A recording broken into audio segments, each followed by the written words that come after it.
Hey, Woody. How are you, buddy? Good to see you. Thanks for jumping in here. I I started this a few minutes ago, but my camera wasn't working, so I had to drop out and then restart it. So now it is working. I'm not sure what was going on.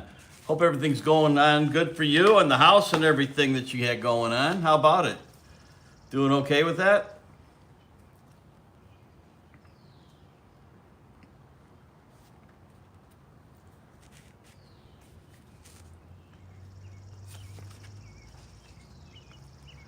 Tonight I'm planning to talk a little bit about what, uh, good. Hey, I'm looking, tonight I'm gonna talk a little bit about what's coming up here on my channel and some of the projects that I've got ready to go.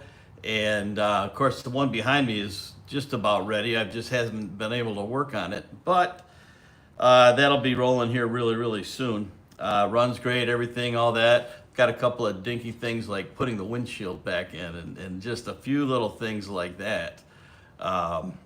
Excellent. Glad to hear that. Glad to hear that. Sometimes I pop on and I don't say anything because I'm at work, but I just watch, you know, and catch a little bit as I can. So that's glad to hear it. I've got a little building project going here that I'll probably talk about tonight, but and I say a little. I'm having a new shop not given to me. I'm buying the new. It's a small shop. It's like 14 by 24, big enough to put a couple of vehicles in, like my Camaro and an MG I'm supposed to be getting my hands on. And then this area that I'm in right now will get freed up, and it will give me more space to be able to build the other two cars that I've got on the list right now. So that's kind of what I'm looking at doing, but I need to, this space is just too packed full of tools. So I need to move some things around, or if I just put the Camaro in the other building, then I'll be able to really open things up here a little bit. And I'll have plenty of space that way. But I have to have a place for a lot of these other tools and things to go. So that's what the plan is. Right now, my son is prepping everything for cement. We're gonna put a large cement pad out back and for the new shop, and hopefully have that set up sometime in August. I'm really not sure how the timing is going to work out and everything because I've got some surgeries coming up, but I think it will be okay. Yeah, I know. I think I've got 7 rollers around here. And it's like, just don't have that kind of room. And my garage is 800 square feet, the one that I work in here most of the time. And for the last year, I've been renting my neighbor's garage. She has a really nice unattached garage. It was her former husband's shop. And he went along a different route and left her there. And so she's been renting it out to me for, probably a good year or more maybe. And that's been a real blessing. That was really great. But now she's heading off into a new life. She's going to get married and she sold her house and will be moving out shortly. So I had to get all my things out of there. Queen Bee, how are you tonight? How are you? Good to see you. Excellent, excellent, excellent. So anyways, that's kind of what's been going on here. Let me see. Tomorrow I'm going on vacation. My family and I, we're taking our grandchildren with us, and then my children will come back up a little bit later. Good evening. Good evening. And we're going to be up in northern Michigan on a lake up there. My wife's family has a cottage, and then on either side of that cottage, there's cousins that have those cottages. So we really have a great time just being together, and enjoying each other's company. And all the cousins, they've all got little kids and up through teenagers, and so it's really a great family time, really a great. So tomorrow night, Sunday night, I'll be doing the Sunday night service in the garage from the cottage up in northern Michigan, and really looking forward to that. But so we can jump into kind of what I wanted to talk about a little bit here tonight. I haven't been able to do that many projects in the shop because I don't have any room at the moment. Moving all the things over from the other, the neighbor next door, really took up some space in here. And I'm opening some of that space up, but until I get the new shop in place, it's gonna be a little while. And that's okay. I'll be on vacation this week, and then the following Monday, a week from this Monday, I'll be having my cancer surgery. And so I'll probably, be out of commission with that for a little bit of time. And, my son is going to take care of getting the shop set up and all of that has to be done. But hopefully, by early fall, hopefully at the latest. I mean, I really don't know.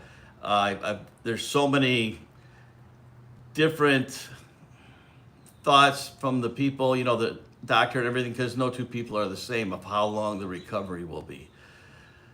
So that's going to be a factor in how soon I can get going on this stuff. But you know what? I'm going to take it one day at a time and enjoy it, and just see how it goes. But now some of you may have seen this Roadster already. Okay, this Roadster is one that I designed myself. It's my own design. I've designed those bomber seats that are in there. I'll give you a better picture of that in a little bit. But it is based on a Model T, like a T-bucket Roadster. But the problem with the T-bucket Roadster is surgery and then recuperating from, yep. And then I've got another shoulder surgery, which I should probably take care of this fall, but I want to wait and see what happens with it. I need to go through a whole round of physical therapy, but if I can't do that for 8 weeks, now we're getting into October and time's flying, and I'm retiring in January. So I'll have time on my hands to do all that stuff. So this is based on a Model T, what we would call a T-bucket Roadster, right? Where you just take the main body shell and you put it on a chassis and you kind of turn it into a hot rod. And so that's what this is about. Like I said, I designed the body, the frame, the suspension, everything myself. And I'm looking forward to getting that going. Now, part of what I got to do with that is for my retirement and whatnot. Oh, do you really? So that's coming right up here. I'll be praying for you, Queen Bee, about that. I just finished 12 weeks on my left arm. So as soon as I finished that, they said, we want to get you in for your other surgery. And then after that comes the other shoulder. So, you know, God's in control, not me. And I'm just going to do all that I can when I can. But in this picture, you see a better close-up shot of the seats. And so in my retirement, I'm planning on building these seats and offering them to people that are building hot rods, rat rods, you know, roadsters, any kind of vehicle like that. I suppose you could put it in just about anything. Just depends if that's the look you want. But these are seen quite a bit. You know, there's 100 different designs of these things. This just happens to be mine. And I've already got a prototype made of it. Came out great. And talking about projects, I've also got, you're very welcome. Very welcome. Amen. I do the same thing. You know, I can go down the list of the names and just pray for them. You know, spend a few minutes praying for each person and just that God will help them, touch them, you know, bring healing where needed, draw them closer to Him and all of that. So that's really important part. That part of my life will never change. So I'll be keeping you on the prayer list as well. This picture doesn't show a whole lot. It's just the frame. Now I've changed the frame quite radically since this initial drawing, but it shows where the seats will be located kind of on the frame. And so that's what those are there for. This is another picture of the passenger side of the vehicle, looking from the top down in a plan view type orientation. And you can kind of see how it fits, the engine there between the seats, and then the driver's seat is on the other side. Here's probably a better representation of what these seats actually look like. It's kind of let's see here. Yes, I know, I need to do that. I need to do that. Hey, Never Bored, how are you tonight? Good to see you, Frank. Yeah, Queen Bee, you're right. I want to do that. I've got a couple of things that I'd like to patent. And so that's what's, that's a couple other things. I just don't know. I got to find the time to do it. So anyways, so that's the seats. I'll be building these seats. There's two brackets on the back, one here, and then the rest of the seat is all one piece. The brackets on the sides come down and they go underneath as well. So this is what I'll be building in my retirement for something extra to do and to earn a little income possibly, and you know, keep things going here in the shop. Like I mentioned, some people just popped on. I want to, you know, kind of going through what's coming up in the next months for my channel. For anybody that didn't see this at the beginning, this is a project I've already started on. I've already got a lot of the work and fixturing done. You know, Woody, this is gonna, the seats can be either. I don't know what I'm gonna put in my car, if they'll be aluminum or steel, but whatever the customer wants, I can build them either way. You know, I've done a ton of metal forming and fabricating throughout my lifetime with aluminum, so I'm not too concerned about working with it. I've done a lot of it.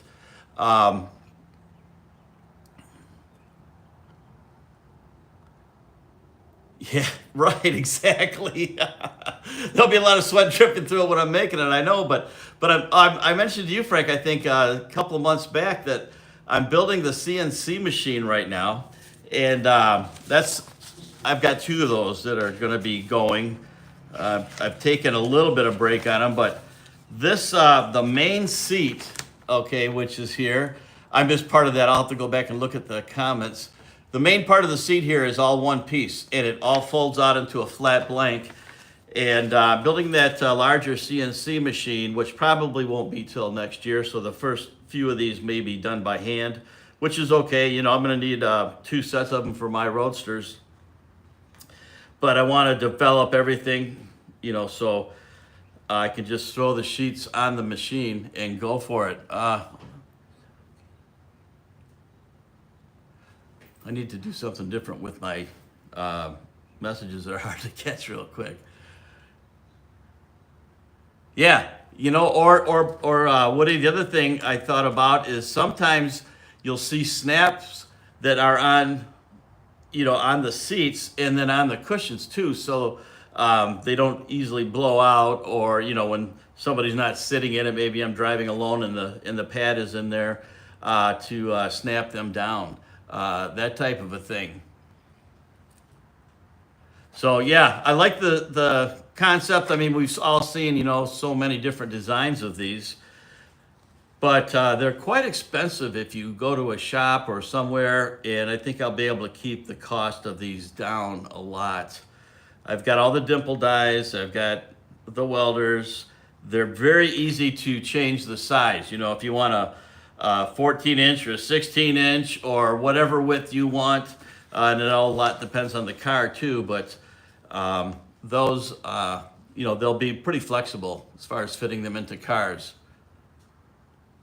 So what did I do on this, on the body of this? This is kind of a small picture. I know you can't read the dimensions, but what I did, because having the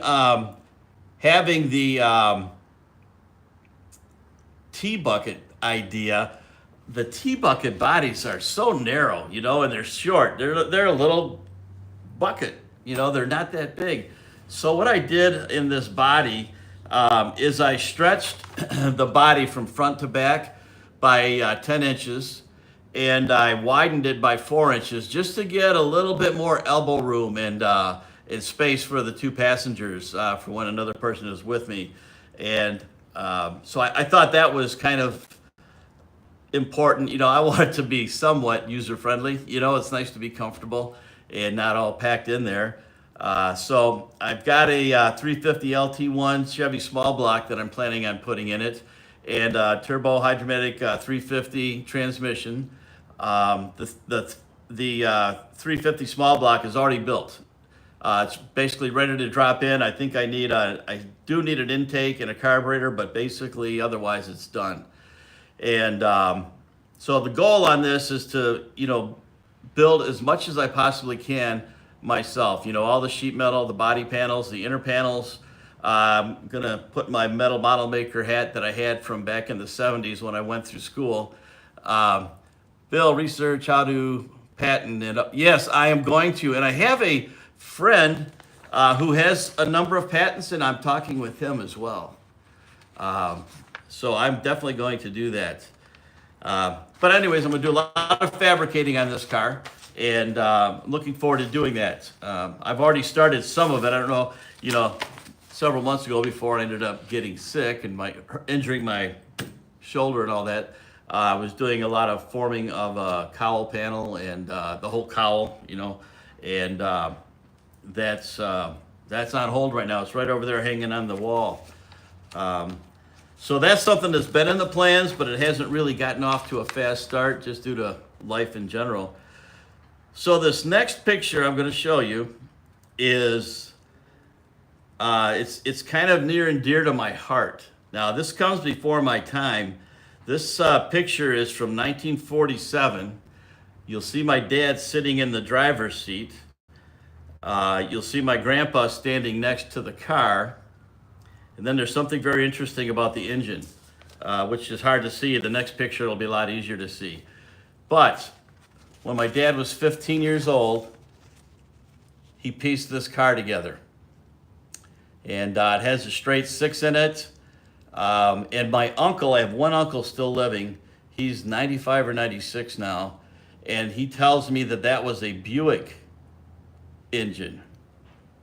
I'm taking his word for it. I don't really know. I have 2 pictures of this car with my dad. And so I kind of want to do a semi-duplicate of this. It's not going to have the same motor. It's not going to have, you know, the same parts, but it's really, I call it like an early rat rod, but there's something different about it, something a lot different about it. And I'll show you here in this next picture. And I'll need your help. I'll need your help with this, because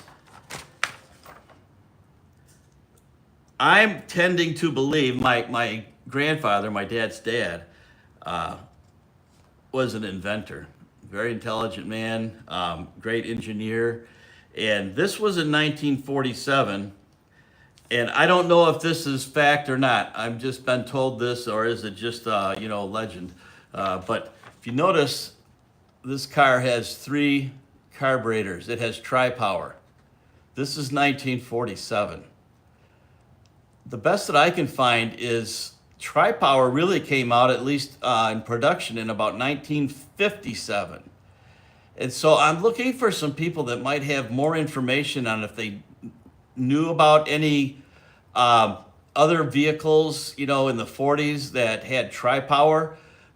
Because my uncle that's living said my dad and my grandfather cobbled this together, for lack of a better word, fabricated everything, you know, the intake and all that. So I don't know, you know, I'm trying to dig out, you know, when when you Google it and stuff, you find out like 56, 57, Chevrolet was introducing tri-power. And, you know, I couldn't really find any other cars that were earlier than that, but I want to really rely on this community to help me maybe understand or know of some other cars from that era. My uncle is adamant in saying this was the first tri-power car, tri-power car ever built. I don't know if that's true. It would be kind of cool to know if that was true. And part of the story is my grandfather worked at the General Motors Proving Grounds, where they do a lot of testing. You know, it's a huge, I mean, I don't know how many hundreds or thousands of acres, and they've got the big high bank tracks and, you know, all kinds of testing that they do out there. And my grandfather worked out there for many, many years, and then my dad worked out there for about 30 years until he lost his life to Lou Gehrig's disease. But so I want to find out what I can. I know it. What am I getting into here, right, Frank? What am I getting into? But hey, you know, Matt, how are you, brother? Oh man, it's so happy and good to see you. Good to see you. I hope you're doing well out there in Arizona. I hear it's been really piping hot out there. And you might be able to help me with this question that I just asked. I'm getting ready to start. As soon as I get the new shop put up, I'm getting ready to, hey, David, awesome. Yeah, thank you. Okay, if he's not live, hopefully to see him. But I was showing everybody, this picture is my dad. He's sitting in the driver's seat. This is 1947. He was 15 years old, and he and his dad put this together. Only 105. Oh, it's cooling off, eh? I saw Bryce said it was 118 today. So this, I'll call it a rat rod, for lack of a better word, is the car that he pieced together. Okay, this was his little creation. And this picture shows the carburation. Okay, I'm trying to find the history on tri-power in the 1940s. This is 1947. And he and my grandfather had cobbled, fabricated, whatever we want to call it, together. And hey, 84, welcome, brother. And so in 1947, my dad had tri-power on his first car. And I was telling everybody else, my uncle, I have one uncle remaining, he's 95 or 96 now. He says that was a Buick 6-cylinder engine, and he claims that that was the first tri-power motor built. I have no idea. I have nothing to substantiate that other than the legend of my uncle saying what he knew about this thing. So I'm going to have to figure out how to put 3 carburetors on this motor that I'm buying. Now, I'm not going to have the exact same Buick engine, but I did find a Buick straight 8. And I'm trying to get my hands on this. It's a pretty good deal. It's all together. It's all there. Who knows what it runs like? I don't know. Is this really me? This is really me. This is my dad. Oh, wait. This is my dad. I'm old, but not that old. That was in 1947. But I found this straight 8 online, and it's only 50 or 60 miles away. Guy wants $500 for it. It comes with a transmission. He said it's all good. It all works. They always say that, when they parked it. But I'm going to go take a look at this. This could be the perfect engine for this car. This redo I'm going to do. It's almost like a semi-tribute car, to my dad. And I think it would be a lot of fun. And here's just a little bit closer shot of the of that Buick straight 8 that I'm talking about. But I want to go with the straight 8 or a straight 6 because I wanted to, replicate somewhat close what he had built. And I just thought it was a really, really cool thing and thought maybe it'd be fun to do this.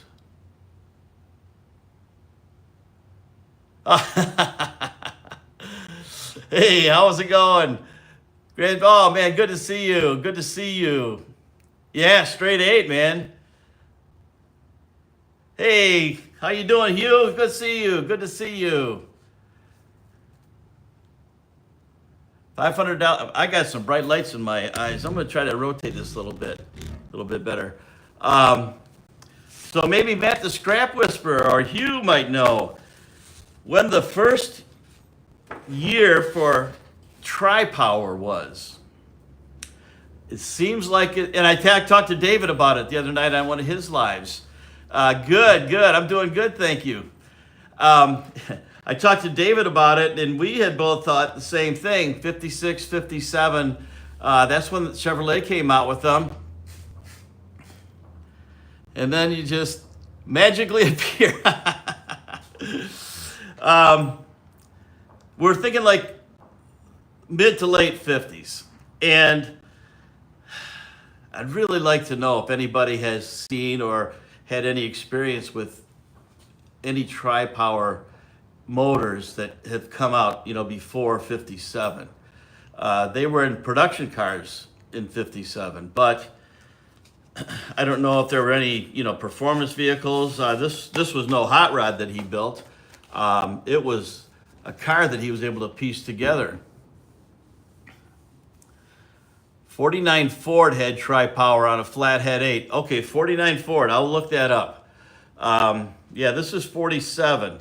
Oh, so I was getting to why they had this Tri-Power. This I think is accurate. I can't say for sure, but just talking to my uncle and knowing my dad and my grandpa's past, and they were always into building cars and motorcycles and all that.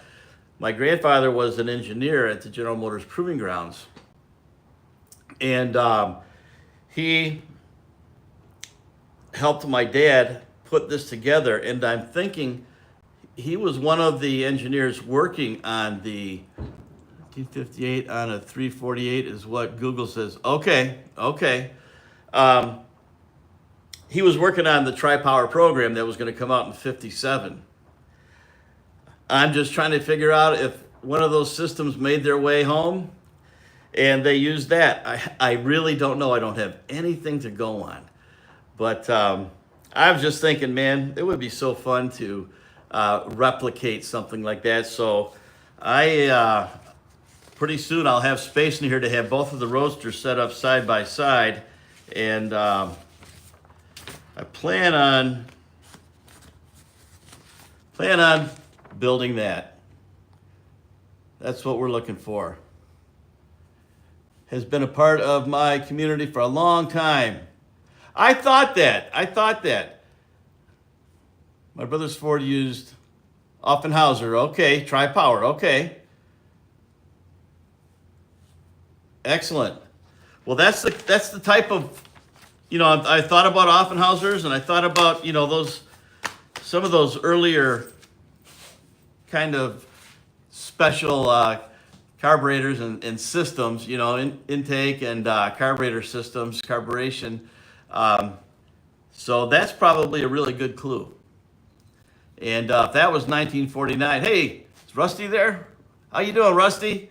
If that's the case, it could have been something, related to that maybe.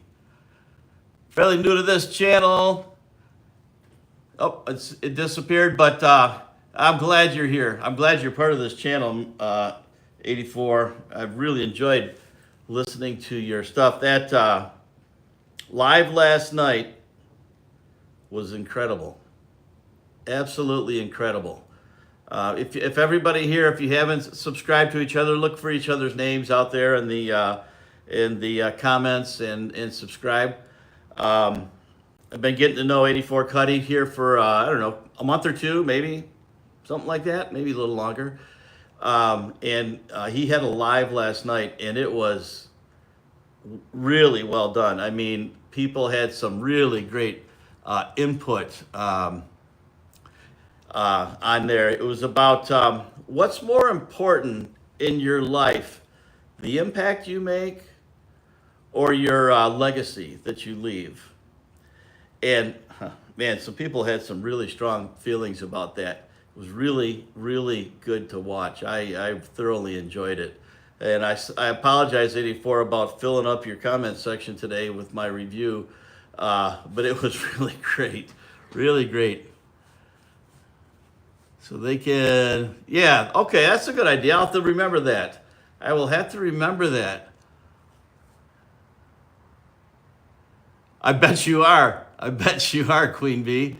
That's a good idea. That's a good idea, Hugh. I'm pretty new to the live thing. I mean, my wife and I do the Sunday night lives, the Sunday night service in the garage. And I know many of you have already been on that. Appreciate you participating in that. But I haven't had a lot, like I've only done a couple of regular YouTube lives like this one. Okay, that's a good idea. Yep. Yeah, today I was watching the 84 and sorry, like I said, I'm sorry I left so many comments, but I really enjoyed it. I thought a lot of people had a lot of really good things to say, and had a lot of strong feelings about what they were saying. Hey, Timmy, how are you, brother? Yeah, I know. It's hard to get to all the different lives and videos. We've developed so many friendships doing this. It's really quite a lot of fun, and sometimes you just have to go and binge on somebody's channel to get caught up, and I do that myself. A lot of lives right now. Yeah, there are a lot going. I just thought, you know what? Tomorrow morning, we're leaving for vacation. The early birds that were on here already heard that, but we're going away. My wife's family has a cabin up in Gaylord, Michigan. It's northern Michigan. And so we'll be up there for a week. We'll still be active on here. We'll do the Sunday night service tomorrow night from there. And the following Sunday night, I'll be getting home from the vacation, and then Monday morning is my surgery. So that's what's kind of going on here for us. You too. 8 days of vacation. Awesome, awesome, awesome. So I was watching your live the other night, Hugh, about trying to get that car going. Were you able to get the harness you wanted to get? Don't get discouraged on that car. You're going to get it going. It's going to be awesome. It's just, it's just one little blip on the build. I mean, I think about this one behind me, and I remade all the wiring harnesses myself, and there were plenty of bugs, and we're not even really sure. But hey, Chris, welcome. How are you tonight? There were plenty of bugs that I had to work out in there. Okay, that was for small box Chevy. Okay, well, hey, maybe that was the problem. Who knows? But I'm looking forward to watching and seeing when you bring it back on. Doing great, thank you, Chris. Doing great. So I just decided to come out. I'll show you too. You may have seen this in other videos, but I designed this basically T-bucket, right? That's going to be starting back on again real soon. I have two more major surgeries, but one is more major than the other. Not sure what the recovery time is on that one. That's the cancer. They said it could be 2 weeks, could be 8 weeks. It's hard to say. But anyways, this is my design. I stretched the body out, made it 10 inches longer. I widened it. Doesn't have the exact same shapes as the Model T, but it has the look of it. I'm gonna do that, Queen Bee. Hugh had mentioned that too. And so I'm going to do that so it makes it easier for people. That's a great idea. So anyways, Chris and anybody else that just came in a few minutes ago, this project's going to get kicked off as soon as I can work again. And, there's one other one here that's very important to me. The Skeeters are coming out here now. Okay, these two I'll save for last. Okay, so Chris may know this too. I want to ask as many questions to the people as I can. This is a picture of my dad in the car that he and my grandpa built in, I guess it was 1947 when this picture was taken. And there's something unique about the car besides it's made out of whatever parts they could find and stick together. It's my dad in the driver's seat. He was 15 years old then. Here he is, mind you, 1947. That's the key here. That's a straight six, and it's got tri-power. And I was trying to find out if anybody knew anything about the really early tri-powers that were being used. And Matt the Scrap Whisperer mentioned 48 or 49 Offenhausers. And a couple other people mentioned some earlier ones. I'll have to look back in the comments so I don't get them wrong. But I want to basically recreate this car. Now, that was a Buick engine, 6-cylinder. And I don't know if I could find one, but I was looking through Marketplace and I found this Buick Straight 8 with the transmission and everything. Guy wants $500 for it, so I need to go look at it. But it might be a good one for, a good candidate for that car. It wouldn't be exactly the same. And it's in the same theme, you know what I mean? And his only had one seat in it. I'll have two. I've got a extra Model T frame that I'll probably use, that frame and suspension. At least the axles and such. So I have a lot of the parts already. I'll have to make a little body for it. I'm going to be manufacturing these bomber seats as time goes on during my retirement. That'll be in January. And I hope to have my health back in order at that time.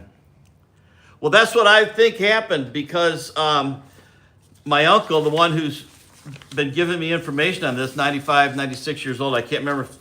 You know what? I think it's the 4th of July. He turns 96. So he'll be 96 in a week or so. He said, this, how people get legends, right? He's the guy that did this.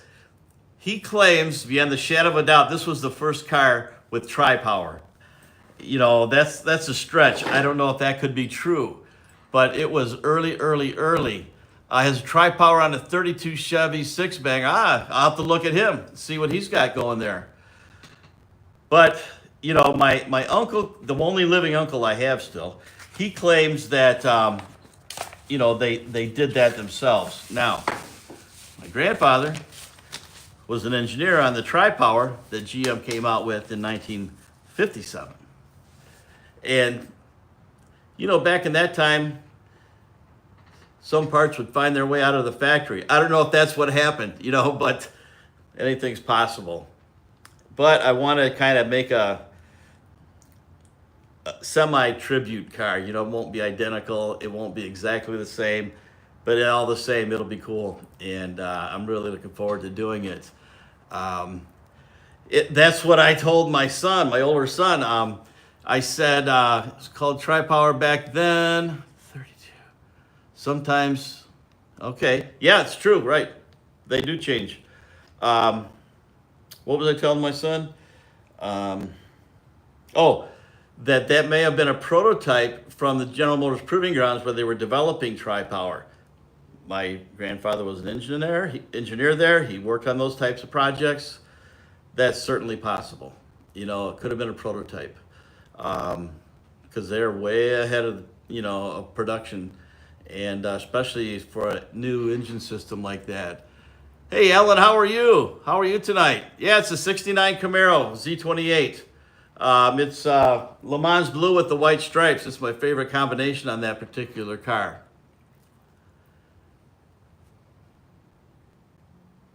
Yeah, it was a long time ago, right?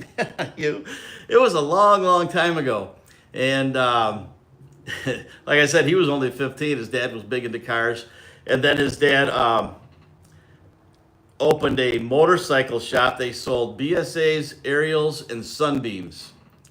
And if anybody remembers, I know you know BSAs, but aerials and sunbeams.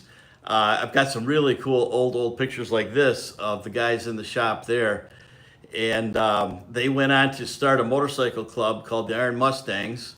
And they ended up buying a big giant chunk of property and put an MX. Hey, Anthony, how you doing, brother? And put a motocross track on it. And I grew up out there like from 6 years old till I graduated from high school, going to the races on Sundays and Saturdays and just being out there, you know, at the races with all the guys and the motorcycle club. And man, I'll tell you what about a good time. That was a great time. 1930s North Carolina. Okay. So, yeah, anyways, that's what I wanted to share with everybody tonight. I wanted to show you what's going on. For those who got here later, I'm putting a small building out in the backyard. My son's kind of running that program for me. And it's going to be like 14 by 24. It's like a car and a half, maybe you'd call it. I'll be able to store my Camaro out there. And I will, I'm looking at picking up a 1978 MG midget. I think both of the cars would fit in there. You know, this thing's only 16 feet long, and that midget is a lot smaller than that, so I can turn it sideways in there and have room. But I've also got a 77 Honda I want to start getting back going on. But there's so many things to do. Thank God I'm retired. I'll have more time to do them. All right, and will be retired in January. Looking forward to it. But yeah, hopefully by early fall, late summer, I'll have the shop up out there, be able to show you what's going on with that. Right now, this garage is just full to the brim with tools. I mean, I've got 1, 2, 3, 4 presses that take up a lot of room. 21 more years, awesome. It goes fast too, trust me. It goes so fast.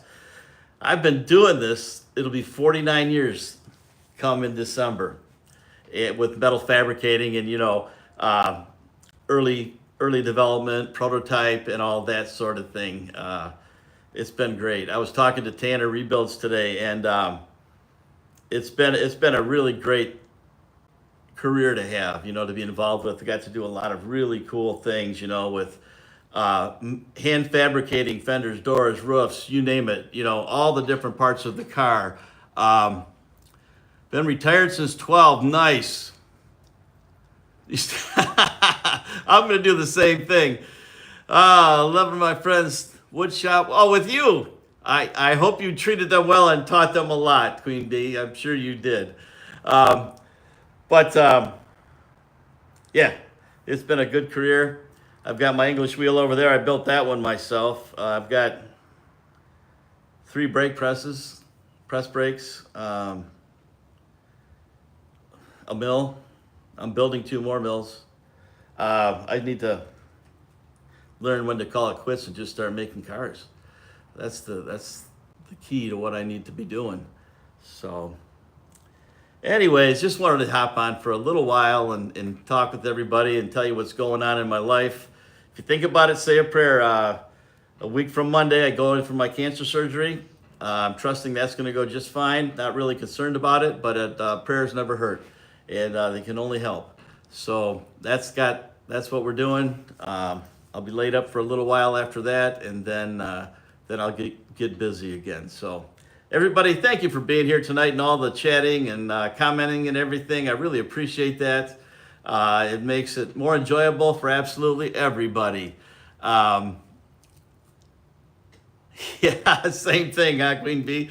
I'm already smiling. I'm getting ready for, thank you, David. I'm getting ready for the big day here coming January. So thank you very much, Matt. Queen Bee, thank you. Thank you very much. You have a great evening, too.